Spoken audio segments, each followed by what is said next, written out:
This detail from a folding screen depicts Lord Tokugawa's army attacking Osaka Castle in 1615 to eliminate a rival leader. Tokugawa Rule had been established through military dominance in the late 1500s. However, the Tokugawa still had to work to control rival warlords or daimyo throughout the country. 11.5. Tokugawa Japan. While the Ming dynasty ruled China, another strong dynasty, the Tokugawa, took power in Japan. In the late 1600s, the Tokugawa unified Japan and brought a long period of peace and stability to the country. A feudal system. For centuries, Japan had been a feudal society much like medieval Europe. Local lords, known as daimyo, controlled large landed estates. They relied on armies of samurai warriors to defend their land and settle disputes with other lords. At the top of this feudal structure was the emperor, who claimed descent from a mythical sun goddess. But real power rested in the hands of the shogun, a military leader who ruled on behalf of the emperor and demanded the allegiance of the daimyo. In theory, the daimyo respected the shogun's authority, but the system was unstable. Because power was decentralized, the allegiance based on military strength, a lord who grew strong enough might challenge the shogun and seize power himself. In the late 1400s, civil war broke out when a series of weak shoguns lost control of the state. For the next century, the daimyo, backed by their samurai armies, battled each other for power. This period of warfare was known as the Age of the Warring States. Finally, in the late 1500s, two powerful daimyo gained the upper hand.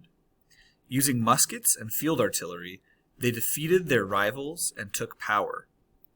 But it was a third lord, Tokugawa Ieyasu, who finally ended the wars and united Japan.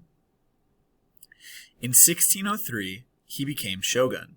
He created a dynasty and a government that ruled Japan for the next 250 years. Let's go back and look at the vocab. We have daimyo, which are feudal lords in Japan, samurai, who are Japanese warriors, and shogun, military ruler in feudal Japan. Tokugawa Rule. To ensure stability, the Tokugawa rulers formed a strong, centralized government. They established controls on the daimyo and on Japanese society that allowed them to govern effectively. Scholars have referred to the Tokugawa system as centralized feudalism. To curb the power of the daimyo, the Tokugawa rulers created a secret police force to root out opposition. They banned the use of firearms and the construction of new castles. They also restricted the movement of samurai and forced the daimyo and their families to live as virtual hostages in Edo, the capital city now known as Tokyo. This arrangement placed a great financial burden on the daimyo while curbing their power and helped ensure their loyalty. The Tokugawa also established a rigid social structure consisting of 4 social classes. At the top was the warrior class of lords and samurai, which made up around 5% of the population. Next came farmers, considered the most productive part of society. Artisans made up the 3rd social class. At the bottom were merchants.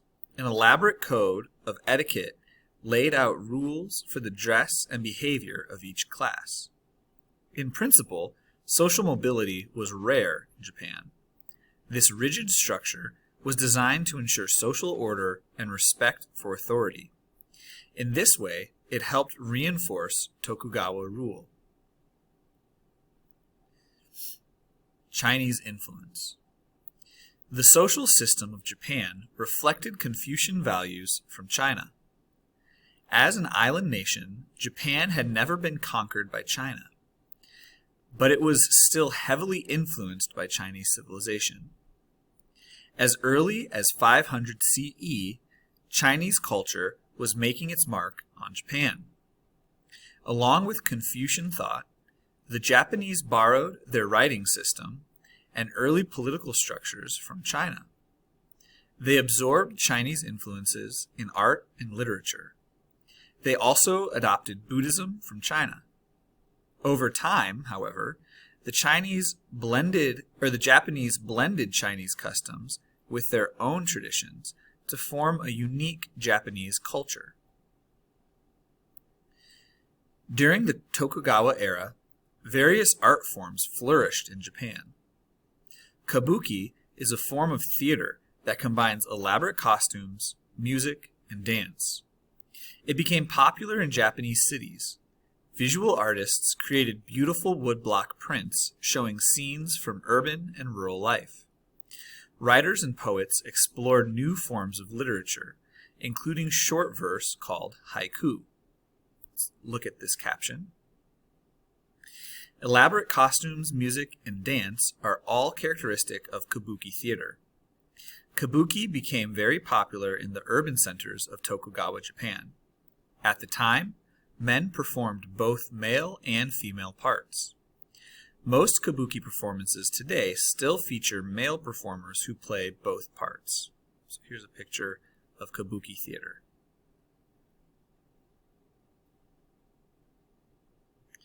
A policy of isolation. Not long before the Tokugawa took power, European traders and missionaries had arrived in Japan. At first, the Tokugawa rulers remained open to foreign influence. They took an interest in Western goods and welcomed new ideas in science, map-making, and shipbuilding. They even allowed Catholics to set up missions. They became alarmed, however, when Japanese began to convert to Catholicism. Religious intolerance spread in the form of expelling the missionaries and cracking down on Christian converts. This xenophobia, or fear of foreigners, started to affect commercial exchange when the government also began to restrict trade. By 1638, it had expelled most European traders, limiting trade to just one port. Only the Dutch were allowed to visit, once or twice a year. The government also prohibited Japanese from traveling abroad and outlawed the building of large ships. For the next 2 centuries, Japan was effectively isolated from the rest of the world. This policy of isolation was beneficial in that it helped the Tokugawa rulers preserve Japanese traditions and maintain control.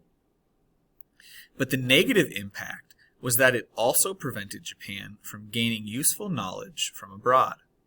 Like China under the Qing, Japan did not benefit from developing ideas in science, technology, and other fields that would have helped the country develop.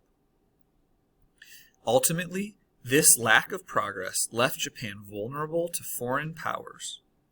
In the mid-1800s, American warships forced Japan to open up to foreign trade. Not long after, the Tokugawa government came to an end. Japan had entered a new era. Then here we have this picture with the caption, "The Jesuit missionary St. Francis Xavier arrived in Japan in 1549, as depicted in the 16th century Japanese painting. The Tokugawa were initially open to foreign influence, and St. Francis Xavier established 5 small Catholic communities in Japan.